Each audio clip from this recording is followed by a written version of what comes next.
AITA for bluntly telling the people I work with that no, not everyone in the office can afford to buy a house. My co-workers are usually pretty good to work with.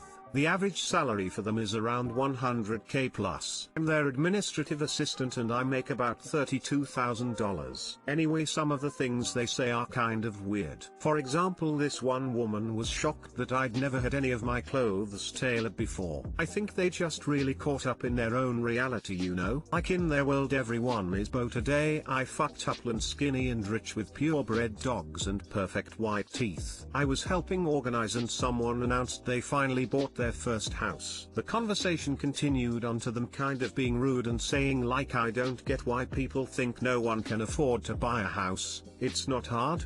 And someone was like, yeah, I can't imagine being in my 30s and still renting, I'd feel like such a failure, and they all agreed. I don't usually get upset about the shit they're talking about, but I finally had it and was like, I'm 38 and rent, I don't think I'm a failure. One of them was like, oh well, we weren't talking about you, it's just that all these people always go on and on about how it's impossible to save for a down payment. I was just like, yeah, it is pretty hard. It was obvious the whole atmosphere in the room changed, so I was like anyway and got up and left to the main office to get back to work. Later on, one of the other women in the office came up and was like, hey, I'm sorry about earlier, I didn't mean to offend you. It got kind of awkward in there. I said yeah. It was pretty awkward listening to them talk about how they'd feel like a failure if they were in my shoes. She said that's not what she meant, she actually meant that it felt like I was trying to call attention to the wage gap like it was their fault, and that if I wanted to better myself they could help me figure out how to apply to schools and work my way up just like they did. I said a kind of half-hearted thanks. It's been weird in the office since then. I know money is one of those no topics, but it's not like it's a secret that I only make what I make. AITA forgot to add, we don't have HR and this really isn't an HR thing. NTA. They are in an echo chamber filled with people just as privileged as them. They were called out on it and, instead of taking this embarrassing lesson to heart, they doubled down and are blaming you. Like, they apologized. But instead of acknowledging that they are uniquely privileged and not everyone can get where they are, they offered to help you get your life together. That's wholly inappropriate. Holy shit, NTA. Homeownership isn't for everyone for a variety of reasons, especially since 2008. I bought in 2005 because I was pressured into it. Since then I have lived in constant fear that something would break and I wouldn't have enough money to fix it. As an owner, if the roof leaks or the water heater goes up, that's on me. I can't just call the landlord. If I'm stalked by a neighbor, I can't just break a lease and move. Yeah, equity is nice, but there's so much more than equity that factors into it. Given the option, I'd never have bought as early as I did. It wasn't smart. You do you, hun. If owning isn't for you, then I applaud your willingness to say it, no matter what your co-workers say. NTA. You called them on their snobbery directly, not rudely, and they were rightly embarrassed. Turning it on you with condescending offers to better yourself was an extra helping of poo. Your co-workers are pretty insensitive. The better myself thing kind of stung, honestly. I know I don't make a lot of money, but I'm really comfortable and happy in my life. Not everyone can be a computer programmer, software engineer, digital marketing goddess. My daddy always said the world needs sandwich makers. So the one woman followed up their amazing insensitivity with what essentially amounted to, you could be like us if you just worked harder. Really doubled down there, didn't she? NTA. Even if that co-worker doesn't bother to do any self-reflection, then I hope at least some others will have after hearing you speak up. You weren't wrong for reminding them that less than 10% of all employed individuals make over $100,000 a year. They're in the minority. AITA for telling my GF I saw her daughter's butthole. I, 44 meters, started dating a woman, 45F, back in December. Her daughter, 20F, moved down in January from out of state and is staying with my GF until she gets settled. Daughter is a good kid, we get along well, she even gets along with my son, 13 meters. A few weeks ago the daughter asked if she could use Snapchat to send me videos of the painting they're doing in the house, videos of their dogs etc. Week before last my girlfriend mentions a picture of one of the dogs that her daughter posted on Instagram. Knowing that many people use the same username across multiple platforms, I did a Google search using her Snapchat username. The first result was Twitter, which I skipped because Twitter. Second result was her Reddit profile. I think, oh cool, I love Reddit, just got my 6-year badge, and click the link to her profile. Turns out she uses Reddit to post pics for her OnlyFans page. I see a thumbnail of what could only be described as a picture used for a telehealth exam with an OBGYN or proctologist. I closed the page and went back to the Google search results and read the summaries on the links instead of just looking at the domain like I was before. All of the links were related to her, of content mixed with her personal info. Anyone who has been on the net for a while knows this is a recipe for disaster. Hell, I'm even using a throwaway for this post and it doesn't have a pic of my butthole in it. I just don't want this story associated with my main profile. I talked to a few of my female friends who have daughters to see how bad it would be if I tell my GF what happened. It's not like there's advice for this topic on r/dating over 40. The general consensus was I needed to tell my GF due to the safety risk. Last week I told my GF and showed her how to search her daughter's username because my GF is not tech savvy at all. I showed her how it only took 4 steps to go from her daughter's OnlyFans page to the location sharing of Snapchat and see her house. I told her I'm not condoning what she's doing, but if she's going to do it then she needs to be more careful. My GF told her daughter to Google her of name and it of course returned a lot of stuff and the daughter freaked out. She put 2 and 2 together knowing her mom isn't savvy enough to figure this out on her own and texted me about finding it. I admitted to her how it all went down sans the details of the picture. Daughter accuses me of stalking her and looking for her nudes because I must be a perv. I explained I didn't go looking for them, it's not like I subscribed to her of page, but told her if it was that easy for me to find the pictures then it would be just as easy for a stranger to find her IRL. Like I told my GF, it's one thing to show your bits online for strangers, it's another thing when they knock on your door. So now daughter thinks I'm a creep that went looking for her nudes. My GF isn't talking to me, and I need to know if AITA here for telling my GF. Thank you.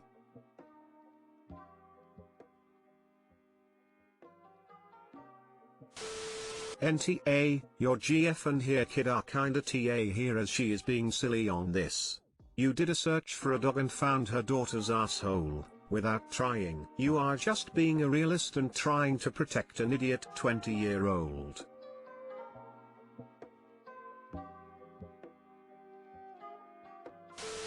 NTA, you went looking for a picture of a dog, and found a major safety risk. The daughter is probably just very self-conscious and upset that she's been found out. If you let her know that you don't oppose sex work, and you're just looking out for her safety, she should understand. But she's probably pretty embarrassed about everything. It also seems a bit odd that someone with an of that shares and promotes her page on public forums, then lashes out at others for being perverts if they happen to find them under her name. NTA. This makes me really sad knowing you were genuinely torn as to whether you should say anything, and you did so only to protect your girlfriend's daughter, and as a result you're the one getting it in the neck. I don't know what you said or how you handled it or anything, but other than potentially bringing it up with a little more tact, you've only warned her of a potential issue later. I want people to see what I put online and pay me for it. Wait, you saw what I put online, you perv?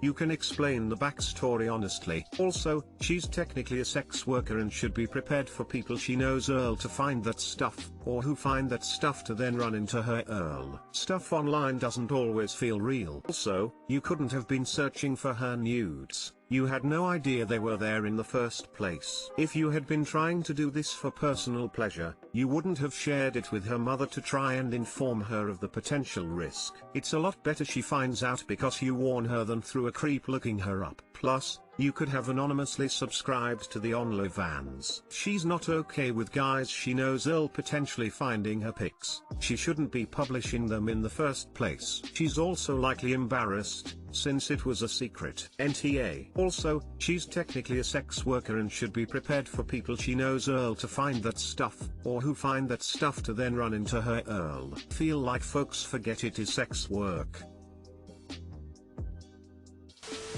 AITA for telling my rich parents that my lower class friends and their families are better people than they could ever dream of being. I'll start by saying that I'm a 17M. Both my parents are very successful lawyers, and we live in a super nice house. They have given me everything I could ask for, but they're not exactly there for me emotionally. I can't remember the last time we ate dinner together or had a decent conversation. Most of the time they're not even home and it's just me. I feel like a ghost in my own house. We moved to a new town not too long ago, and my parents enrolled me in the more exclusive private school in the area. I've gone to private schools my entire life, but my experience at this school was horrible. I'm short, effeminate looking, and obviously gay. The only reason I didn't get my ass seriously kicked was because my parents are rich. I begged my parents to switch schools, but they were hesitant because the only other option was public schooling. I finally escaped the private school of circle jerking,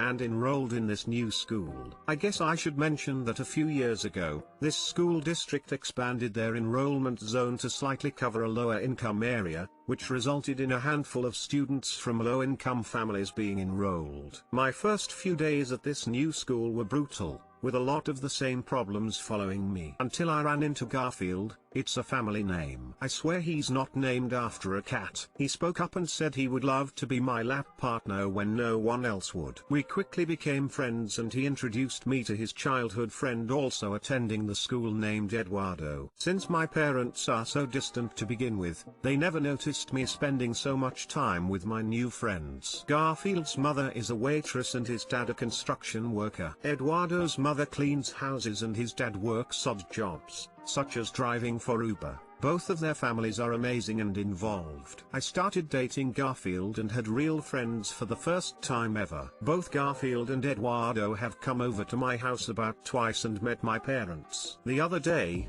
my mother pulled me over and casually mentioned that I was spending a lot of time with that blonde boy, Garfield, and the Hispanic kid. She asked what their families did and where they lived, and I told her. She immediately became upset and said I was aiming way below my abilities and these were not the kind of influences I needed in my life. I asked why, and she said we just live different types of lives and I'll understand when I'm older. I freaked out and said both of them and their families have been there more for me in the 6 months I've known them than my parents ever have and that they're cold, unfeeling snobs. My mom started crying and said public school has changed me for the worst. I've never seen her cry before, and I'm starting to feel horrible. AITA for saying they're rich hypocrites and that my friends' families are better.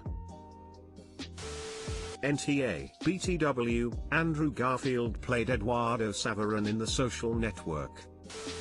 NTA by a mile. Being an absent elitist parent is what caused their hurt feelings. Thinking that all you needed was their financial support is what made them assholes. I'm sorry that your parents haven't been present and involved in your life and I'm glad you've found friends that you can enjoy the company of. Hopefully your parents can see that they need to be more involved in you emotionally. But I doubt it. They'll likely try to separate you from what they consider bad influences. Frowning face. I hope they won't separate us, but I think they've been discussing it. But there's really no other place for me to go since their first school choice for me resulted in horrendous bullying. Wow. NTA. At all. I'm sorry your mom is hurt but not being involved in her kid's life obviously has consequences. And being so judgmental of people with less money doesn't put her in a good light at all, especially if she's encouraging you not to be friends with people who've been so kind to you. I'm glad you have your BF and friend and full offense. I'm glad you're not a snob. Thanks for saying that. It just makes me so angry. She's judging them by their class and their parents' income level, and I feel like I can't do anything.